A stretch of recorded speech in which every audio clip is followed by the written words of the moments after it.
বিসমিল্লাহির রহমানির রহিম।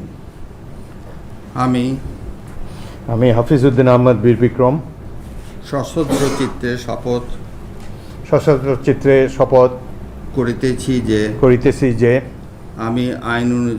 আমি আইন অনুযায়ী সংসদের স্পিকারের কর্তব্য এবং কখনো আহত হইলে রাষ্ট্রপতির কর্তব্য বিশ্বস্ততার সহিত পালন করিব। আমি বাংলাদেশের প্রতি অকৃত্রিম বিশ্বাস ও আনুগত্য পোষণ করিব। আমি সংবিধানের রক্ষণ সমর্থন ও নিরাপত্তা বিধান করিব এবং আমি ভীতি বা অনুগ্রহ